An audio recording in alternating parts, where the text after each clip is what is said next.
Olá! Hoje é quarta-feira, 30 de julho, e essa é a nossa terceira edição do dia. A gente recebeu um material bem interessante sobre a transformação urbana de Paris, sabe? E a ideia aqui é explorar um pouco isso. Vamos ver como a Cidade Luz está, assim, redesenhando tudo, colocando pessoas e bicicletas no centro, em vez dos carros. Parece até meio radical, né? Quase como se tivessem banido os carros. Mas olha, o mundo não acabou. Pelo contrário, ficou, mais respirável. Com certeza. Paris virou um símbolo, né, dessa mudança toda. O material mostra bem como políticas públicas ousadas, um planejamento, assim, consistente e a participação popular, isso é crucial, podem criar cidades mais humanas, mais verdes. É inspirador, claro, mas também levanta umas questões importantes, sabe? Sobre como outras cidades podem, talvez, seguir esse caminho. Décadas atrás, nos anos 90, a cidade, nossa, sufocava com o trânsito. Literalmente. A poluição era tão forte que, olha, tinha dia que nem dava para ver a Torre Eiffel direito. Tem uns mapas da Air Paris, aquela agência que monitora o ar, né? De 2007. Eles confirmavam níveis, assim, alarmantes de poluentes em quase toda a capital. Era sério. E isso tinha um custo humano direto, né? Bem alto. As estimativas da própria prefeitura, que estão nesse material que a gente viu, apontavam para umas 2.500 mortes por ano, ligadas diretamente à qualidade do ar. Não era só engarrafamento, sabe? Era uma crise de saúde pública mesmo. Tava na cara. Algo precisava mudar. Pois é. E essa virada ganhou força com a prefeita Anne Hidalgo. Ela assumiu um compromisso político bem claro, né? De transformar Paris numa referência em sustentabilidade. E não ficou só no discurso, não. Vieram medidas estruturais, assim, de impacto, com essa ideia de democratizar o espaço público. Exato. Falamos de coisas concretas e bem ambiciosas. Mais de 1.000 quilômetros de ciclovias. Criadas ou planejadas, é muita coisa. Tem aquela meta super ousada, né, de ter 50% de áreas verdes até 2050. E o espaço para o carro foi reduzido drasticamente, especialmente no centro. Criaram uma zona de tráfego limitado. Ali só entra quem tem justificativa mesmo, tipo morador, serviço essencial, e aqueles carros maiores, mais poluentes, tipo muitos SUVs, enfrentam mais restrições, taxas. E o interessante é ver como chamaram a população para participar, né? Não foi só a prefeitura decidindo tudo. Tiveram referendos importantes. O pessoal votou para acabar com aqueles patinetes elétricos compartilhados sem estação, sabe? Que viraram uma bagunça. Lembra disso. Aprovaram também uma taxa especial para SUV estacionar, reconhecendo o impacto maior desses carros. E mais recente, deram um sinal verde para criar 500 ruas-jardim, que basicamente transformam vagas de carro em espaço verde para a galera conviver. Pois é. A mobilidade ativa aumentou, a poluição caiu, bicicleta hoje já supera carro em deslocamento diário lá. Um ponto muito charge aqui, que salta aos olhos nesse material, é como umas crises inesperadas acabaram virando catalisadores. Sem querer, né? Primeiro teve aquela greve gigante nos transportes em 2019.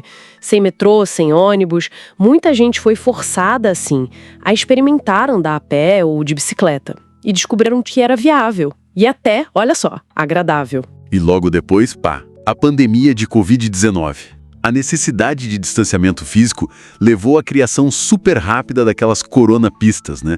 Ciclovias temporárias que apareceram quase da noite pro dia. Sim. E elas foram tão usadas, tão aprovadas, que acabaram ficando permanentes. Consolidaram a infraestrutura para bicicleta. Exato. Foi uma mudança de comportamento gigante que talvez nenhuma política sozinha conseguiria impor tão rápido assim. E todas essas ações práticas, elas se conectam com ideias importantes, como o direito à cidade. Aquele conceito do filósofo Henri Lefebvre, sabe? Basicamente, a ideia é que a cidade não é só dos carros ou do comércio. É de todo mundo que vive nela. E essas pessoas têm que ter voz ativa em como o espaço é usado. O que Paris fez, no fundo, foi reconquistar o espaço público para as pessoas, buscando mais justiça espacial mesmo. Essa revolução silenciosa em Paris, com foco nas pessoas, continua inspirando muito debate. Serve de modelo, ou até de contraponto, né? Para o futuro das cidades no mundo todo. Mas fica aquela questão no ar para a gente pensar, né? Até que ponto esse sucesso de Paris depende da estrutura administrativa deles, que é mais centralizada? Ou talvez uma cultura específica? Ou será que qualquer cidade grande com vontade política de verdade e com a população engajada, pode mesmo reconquistar suas ruas, desafiar décadas de domínio do carro. Fica a reflexão. Bom, a gente vai para um rápido intervalo e já volta.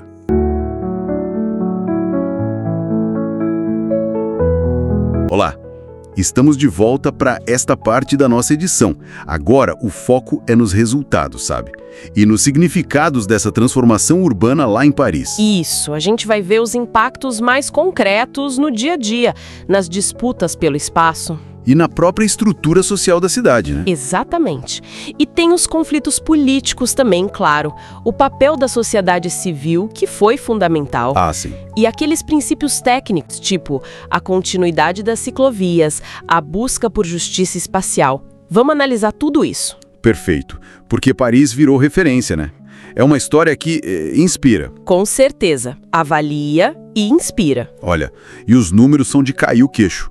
Hoje, 11% dos deslocamentos diários em Paris são de bicicleta. 11%? E carro, só 4%. É mais gente pedalando do que dirigindo. Incrível essa inversão. Tem mais. Entre 2010 e 2020, no centro, o uso do carro caiu, de quase 13% para 6%. Uma queda brutal. E, ao mesmo tempo, andar a pé ou de bike subiu de 55% para 68%. É muita mudança. Mas assim, essa mudança não foi igual em todo lugar, né? As fontes mostram um contraste bem claro. Que seria? O leste de Paris, que é historicamente mais popular, parece que abraçou mais a ideia. Ciclovias, parques. Entendi. Já o oeste, que é a área mais rica, mais conservadora, ali teve mais resistência. Interessante isso. E o que isso mostra, na verdade, é como a briga pelo espaço urbano reflete modelos diferentes de cidade e a própria estrutura social. Toca na ferida da justiça espacial, então. Exatamente. Quem tem direito à cidade e como esse espaço é usado? É sobre isso. E essa dimensão política é central, né? As fontes que a gente viu detalham bem essa disputa. Muito. Enquanto alguns setores mais conservadores resistem, a prefeitura foi lá e usou referendos, por exemplo. Sim, consultando a população. Teve aquele de março de 2025, né? Esse mesmo. Mais de 66% aprovou transformar 500 ruas em áreas verdes, só para pedestres. E eliminaram 10 mil vagas de estacionamento. Imagina o barulho que isso não fez. Pois é. E aí entra a sociedade civil, tipo a Associação Paris-Ancel. Fundamental o papel deles. Não só pressionando, mas propondo soluções técnicas, monitorando. Mostra uma dinâmica bacana entre poder público e cidadãos organizados, né? Com certeza. E do ponto de vista técnico, um princípio-chave foi pensar a rede de ciclovias como se fosse um metrô, sabe? Com continuidade. Para não ter ciclovia que termina do nada numa avenida perigosa. Exato.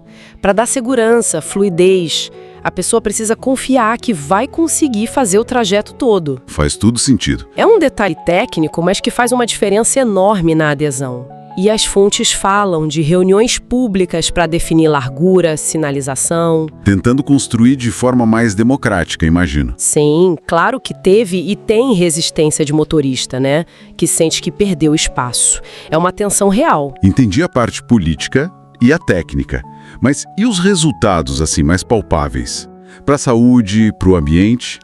Os benefícios são bem claros e reforçam a ideia de justiça. As fontes falam em redução de até 40% na poluição do ar em algumas áreas. 40% é muita coisa. E uma queda associada nas mortes por causas ambientais. Isso melhora a saúde de todo mundo, mas principalmente de quem vivia mais exposto ao trânsito pesado. Ou seja, a bicicleta vai além do transporte, né? Totalmente. Vira ferramenta de emancipação, de reconectar com a cidade e, claro, ajuda demais na descarbonização. Mesmo com desafios, porque as fontes admitem que a rede não está perfeita, né? Ainda tem o que melhorar. Sim, claro, sempre tem. Mas o avanço é inegável e inspira. O que Paris mostra talvez seja a importância da coragem política, né? É isso. Coragem para mudar o que parece que não dá para mudar. Enfrentar o caos urbano priorizando justiça ambiental, participação. E o ponto que fica martelando que as fontes levantam não é só como Paris conseguiu. Mas por que tanta cidade continua presa na lógica do carro dominando tudo? Exato. Paris aponta para um futuro diferente, onde mobilidade, saúde, ambiente, equidade... Andam juntas ou pedalam juntas. É um desafio direto àquela ideia de que o carro é rei. Fica a reflexão, então. Será que não está na hora da gente olhar para as nossas cidades e perguntar se elas são feitas para as pessoas ou para os motores? Muitas vezes, como as fontes sugerem, o que falta não é a solução técnica. É decisão política. Coragem de colocar as pessoas no centro. Exato. Bom, esperamos que essa edição tenha sido proveitosa. Os links para as fontes que serviram de base para essa edição e o acesso a outros artigos se encontram na descrição, tá? Um abraço carinhoso e lembre-se, o podcast vai ao ar de segunda a sexta, às 7, 12 e 17 e aos sábados ao meio-dia. Até a próxima!